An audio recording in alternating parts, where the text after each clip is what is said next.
ತಿಥಿ ಅತಿಥಿಯರ ಮಕ್ಕಳಲ್ಲವೇ ನಾವು. ಸಂಬಂಧದಲ್ಲಿ ಹಿರಿಯರು ಕಿರಿಯರಾಗುತ್ತೇವೆ. ಏನಾದರೂ ಬೇಸರಿಕೆ ಉಂಟು? ಒಂದೇ ಮನಸ್ಸಿಂದ ಇದ್ದರಲ್ವ ಸೊಗಸು. ಏನು ವಿಚಾರ? ಬಲಿರಾಯ ಲಾಲಿಸು ಬಲಿರಾಜ ವಿಶಾಲ ಭಾರತೇಜ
ಸುಮನಸರಾದಂತಹ ನಾವು ನೀನು ನಮ್ಮ ಮೇಲೆ ದಾಳಿಯನ್ನ ಸಗಿದಾಗ ಹೀನತನದಿಂದ ಹೋರಾಟಕ್ಕಿಳಿದೆವು. ರಣಕಣದಲ್ಲಿ ಸೋತಿದ್ದೇವೆ ಅನ್ನುವ ಬೇಸರ ಇಲ್ಲ. ಆದರೆ ಬಂದಂತಹ ನಿಮಗೆ ಸುರಲೋಕದಲ್ಲಿ ದಕ್ಕಿದ್ದಂತೂ ಏನೂ ಇಲ್ಲ. ಹಾಗಾಗಿ ನಾವಿಬ್ಬರು ಜೊತೆಯಾಗಬೇಕು, ವೈಮನಸ್ಸನ್ನು ದೂರೀಕರಿಸಿ ಒಂದಾಗಿ ನಿಂತು ಹೋದಂತಹ ಸುವಸ್ತುಗಳನ್ನು ಪಡೆಯಬೇಕು ಅನ್ನುವ ಆಸೆಯಿಂದ ಬಂದವರಿದ್ದೇವೆ. ನೇರವಾಗಿ ಇಲ್ಲಿಗೆ ಬಂದದ್ದಿಲ್ಲ, ವೈಕುಂಠಕ್ಕೆ ಹೋಗಿದ್ದೆವು, ದೇವರ ಅಪ್ಪಣೆಯನ್ನು ಪಡೆದಿದ್ದೇವೆ.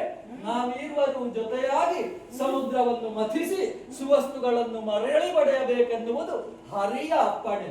ಅದಕ್ಕಾಗಿ ನಮ್ಮೊಡನೆ ನೀವು ಬರಬೇಕು. ನೀವು ಹೇಳ್ತಿರೋದು ಇವಾಗ ನಾನು ಒಬ್ಬನೇ ತೀರ್ಮಾನ ಮಾಡ್ಲಿಕ್ಕೆ ಆಗುದಿಲ್ಲ. ಒಂದೇ ಬಡ್ಡೆ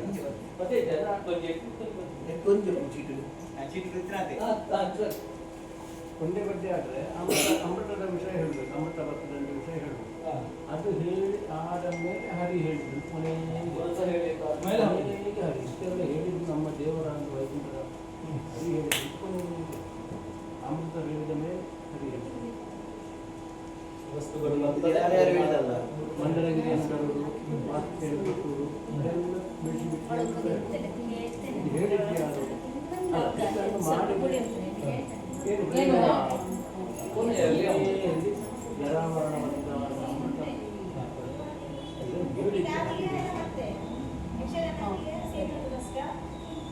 ಇಷ್ಟೆಲ್ಲ ಮಾಡಿದರೆ ನಮಗೇನು ಲಾಭ ಅಂತ ಬೇಕಲ್ಲ. ಸುವಸ್ತುಗಳೆಲ್ಲ ಸಮುದ್ರದಿಂದ ಮರಳಿ ಬಂದ ಬಳಿಕ ಜಲಾವರಣವರ್ಜಿತವಾದಂತಹ ಅಮೃತವು ಸಮುದ್ರದಿಂದ ಬರುವುದಕ್ಕುಂಟು. ಅದನ್ನು ನಾವು ಸೇವಿಸಿದೆವುಂಟಾದ್ರೆ ಮರಣದಿಂದ ವರ್ಜಿತರಾಗುತ್ತೇವೆ, ನಾವೆಲ್ಲರೂ ನೆಮ್ಮದಿಯಿಂದಿರುವುದಕ್ಕೆ ಸಾಧ್ಯವಾಗುತ್ತದೆ. ನೀನು ಆಡುವ ಮಾತನ್ನು ನಾನು ಹೇಗೆ ನಂಬುವುದು ಅಂತ ಬೇಕಲ್ಲ. ಬಲಿರಾಯ, ನಾನೊಬ್ಬನೇ ಆಡಿದಂತಹ ಮಾತಿದಲ್ಲ, ಮತ್ತೆ ಜಗದೊಡೆಯನಾಗಿರುವ ಶ್ರೀಹರಿಯೇ ಆಡಿ ಕಳುಹಿದ್ದಾನೆ. ನಾವಿರುವರು ಮತಿಸಿದರೆ ಅಮೃತ ಒದಗಿ ಬರುತ್ತದೆ. ಹಾಗಾಗಿ ನಾವಿರುವರು ಜೊತೆಯಾಗಬೇಕು.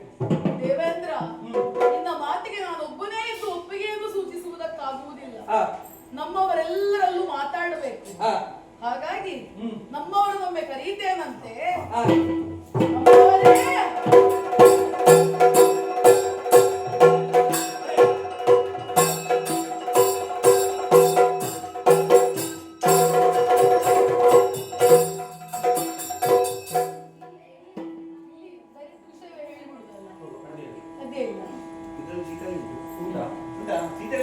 ಕೇಳಿ ಬಲ್ಲಿ ಒಪ್ಪಲ್ಲ.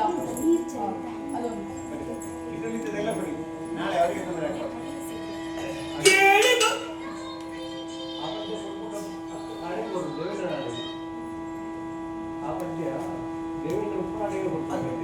ಸರಿ ಸರಿ ಸರಿ ಸರಿ. ಶ್ರೀಹರಿಯ ಮಾತು ಅಂತಾದ್ರೆ ನಾನು ಒಪ್ಪಿಗೆಯನ್ನು ಖಂಡಿತ ಕೊಡುತ್ತೇನೆ. ಆದ್ರೆ ನಮ್ಮವರನ್ನು ನಾನು ಕೇಳಬೇಕು.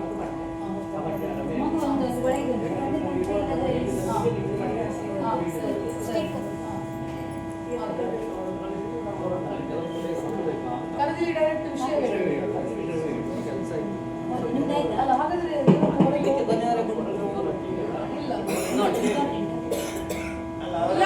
ಹೋದ್ರೆ ಒಳ್ಳೆದು ಅಂತ ಅಲ್ಲ ಅಲ್ಲ ಅಲ್ಲಿ ಟೈಮ್ ಇಲ್ಲ. ಅಜ್ಜಿ ಎಲ್ಲ ಎಂತ ಇಲ್ಲ, ಕಾಲು ನಾವು ಒಂದು ವಾಟಿಗೆ ಅಲ್ಲ ಇವರ ಹತ್ರ ಕೇಳಿ ಮತ್ತೆ ಇವನು ಕರೀದ ಆಗಲ್ಲ. ಅವರಿಗೆ